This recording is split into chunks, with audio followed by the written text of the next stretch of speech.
Okay, very good morning. अभी हम लोग प्री यूनिवर्सिटी के क्वेश्चन पेपर एनालिसिस करने वाले हैं। ओके, स्टार्टिंग करते हैं। सबसे पहला है tubercular meningitis, acute rheumatic fever, 2 बार लॉन्ग और 1 बार शॉर्ट में पूछा जा चुका है ना। तो प्रोबेबली ये इंपॉर्टेंट लॉन्ग क्वेश्चंस आ सकते हैं। Next is ITP, crop, tetralogy of Fallot, MR vaccine, haemorrhagic disease of the newborn, acute dysentery, scurvy, congenital hypothyroidism and देखो 3 बार शॉर्ट में आया हुआ है। After that anaemia, developmental delay and encephalitis, dengue, cyanotic heart disease, diabetes mellitus, warm septic shock, malnutrition, WHO classification, then diarrhoea. It is 2 बार long और 2 बार short में पूछा जा चुका है। After that hepatitis A, glomerulonephritis, GTCS and infective endocarditis, approach to the fast breathing, meconium aspiration syndrome, approach to the child with vomiting. Then next is our same criteria and sickle cell anemia, acute flaccid paralysis, fulminant hepatic failure, cerebral palsy, asthma, neonatal hyperbilirubinemia, ricket, AKI, hypoglycemia, hepatitis B, breath holding spell, ventricle septal defect, feeding in the preterm neonate, approach to the febrile neonates, meningitis, dog bite, seizure, ADHD, neonatal tetanus, HPV vaccine, Down syndrome, hypoxic ischemic encephalopathy, developmental milestone, failure to thrive, AEFI, pneumonia. Then next is our nocturnal enuresis, enteric fever, cyanotic spell, hematuria, and a persistent diarrhea, ICSOL, and nephrotic syndrome, MMR, jaundice, CCF, iron deficiency anemia, UTI, and a reverse cold chain, and a splenomegaly, neonatal resuscitation, and growth standard, baby with the people living with HIV or AIDS mother, and a specific learning disorder, status epilepticus, respiratory distress, febrile seizure, hypothermia, pulmonary TB, herniation syndrome, scorpion sting, and the staging of the shock. Okay, तो conclusively हम अगर बोले जाए तो question number 2, 19, 28, 31, 50 and 68 long के लिए possibly chance है, या फिर डायरेक्ट लॉन्ग पे नहीं आएगा तो भी इससे रिलेटेबल ही क्वेश्चन आ सकते हैं। एंड 18 शॉर्ट क्वेश्चन प्रोबेबली जो आ सकते हैं दैट आर 3, 10, 14, 16, 27, 29, 36, 42, 48, 51, 53, 54, 56, 62, 64, 65, 72 एंड 75। ओके, अब एक बार देखते हैं कि देखो सबसे पहला जो हमारा कार्डियोलॉजी है ना, कार्डियोलॉजी से 2 बार लॉन्ग और 1 शॉर्ट में आ चुका है एक्यूट रोमेटिक फीवर, तो ये डायरेक्ट लॉन्ग क्वेश्चंस आने के चांस है। ओके, और हीमेटोलॉजी में 2 ही देखो, कंप्लीट हीमेटोलॉजी को अगर देखा जाए तो एक तो आयरन डिफिशिएंसी एनीमिया टॉपिक बनता है, दूसरा बनता है आईटीपी, है ना, और रीजनिंग भी इसी में से ही आ सकते हैं। ओके, क्लिनिकल क्वेश्चन पॉसिबली इसमें से नहीं आएगा। ओके, देन कार्डियोलॉजी देखते हैं। कार्डियोलॉजी में टेट्रालॉजी ऑफ द फेलेट है, वेंट्रिकल सेप्टल डिफेक्ट है, कंजेस्टिव कार्डियक फेलियर है, तो प्रोबेबली इसमें का हमको सारा टॉपिक ऑलमोस्ट एक रीडिंग होना चाहिए, मतलब इसमें से कोई रैंडम क्वेश्चन ही आने के चांस है।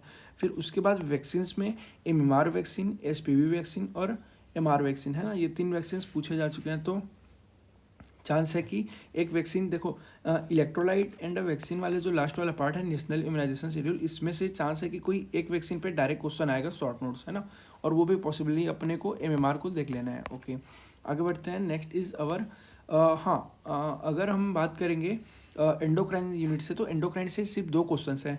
एक तो है हमारा हाइपोथायरॉयडिज्म, है ना, जो कि 3 बार शॉर्ट में पूछा जा चुका है, रीजनिंग भी से आया है, और एक और नेक्स्ट टॉपिक है हमारा डायबिटीज़। डायबिटीज़ में भी टाइप 1 डायबिटीज़ है ना, ये हमारा प्रोबेबली चांस है कि जो एंडोक्राइन यूनिट है इसमें से हमारा अप्लाइड क्वेश्चन आ सकता है, लाइक वही 3 फीचर, पोलीफेजिया एंड पोलीपेप्सियन एंड पोलीयूरिया, है ना, तो ये 3 क्लिनिकल फीचर आएंगे, तो डायबिटीज़ से एक चांस है, और उसके बाद हाइपरथायरॉयडिज्म है। Then next is our anaemia and developmental delay, इसमें से चांस तो नहीं है।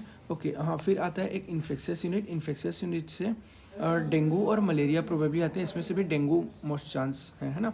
ओके, फिर है साइनोटिक हार्ट डिजीज़। देखो जो रीजनिंग क्वेश्चन है साइनोटिक हार्ट डिजीज से 110% चांस है ना, कि इसमें से एजन मेगर सिंड्रोम के रीजनिंग्स आ सकते हैं। ओके, फिर अप्लाइड क्वेश्चन में शॉक, देखो शॉक एक शॉक का मैनेजमेंट और जो सेप्टिक शॉक है प्रोबेबली वार्म और कोल्ड दोनों टाइप के है ना, ये मेडिसिन और पीडियाट्रिक्स दोनों में से तो एक शॉक को अपने को करना है। Then next is our renal से 3 टॉपिक है, ग्लोमेरुलोनेफ्राइटिस, एक नेफ्रोटिक सिंड्रोम और है एकेआई। उसमें से भी प्रोबेबली चांस है कि देखो 2 कॉलेज में रिपीट हुआ है ग्लोमेरुलोनेफ्राइटिस, नेफ्रोटिक को अब नहीं देते हैं तो चांस है कि ग्लोमेरुलोनेफ्राइटिस आ सकता है। देन इसमें से बाकी तो कोई टॉपिक ऐसा इंपॉर्टेंट नहीं है।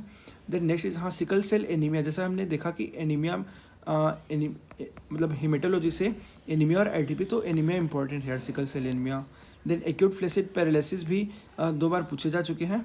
ओके, देन सीएनएस से बात करें तो देखो सीएनएस में status epilepticus, cerebral palsy, probably cerebral palsy ज़्यादा इंपॉर्टेंट है। ओके, देन एनीमिया तो रेस्पिरेटरी यूनिट से देखो क्रॉप भी आ चुका है ना, निमोनिया भी इम्पॉर्टेंट है, बट मोस्ट कॉमनली जो पूछा गया हुआ है अस्थमा।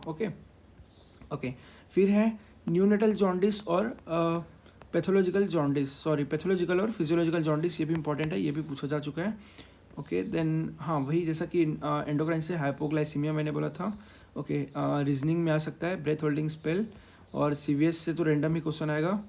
ओके, फिर मेनिंजाइटिस एक जनरलाइज क्वेश्चन है। ओके, तो मेनिंजाइटिस मतलब कि तो सेरेब्रल पाल्सी और मेनिंजाइटिस ये दोनों यूनिट से एक क्वेश्चन आने का चांस है। Then next is our Down syndrome, genetic unit से डाउन सिंड्रोम ही बस एक देखना है। डेवलपमेंटल माइलस्टोन इंपॉर्टेंट है, लॉन्ग क्वेश्चन के लिए आ सकता है। देन एफटीटी भी इम्पॉर्टेंट है। ओके, न्यूनेटोलॉजी से दोनों क्वेश्चन को एकदम अच्छे से देखना है। फिर निमोनिया के मैनेजमेंट या फिर कहीं से भी निमोनिया क्वेश्चन यार चांस लग रहा है आने का। ओके, नॉक्टर्नल इन्यूरिसिस भी इम्पॉर्टेंट है। फिर उसके बाद आयरन डेफिशिएंसी एनीमिया हो गया है। न्यूनेटल रिससिटेशन इसको कर लेना, ये प्रैक्टिकल पॉइंट ऑफ व्यू से भी काम का है, सेम वैसा ही स्प्लेनोमेगेली जो कि वाइवा में बहुत ज़्यादा पूछते हैं questions. Okay, then is next is our respiratory distress syndrome. Okay, and poisoning से एक क्वेश्चन मतलब बहुत ज़्यादा चांस है, आइदर वो स्कॉर्पियन स्टिंग हो, डॉग स्टिंग हो या फिर कैट बाइट हो, है ना, मतलब डॉग बाइट, कैट बाइट और स्कॉर्पियन स्टिंग, और बस इतने ही हैं। तो एटलीस्ट इतने टॉपिक आपको अच्छे से कर लेना है। प्रोबेबली देखते हैं फाइनल एग्जाम के बाद कि इसमें से कितने टॉपिक मैच होते हैं। Thank you.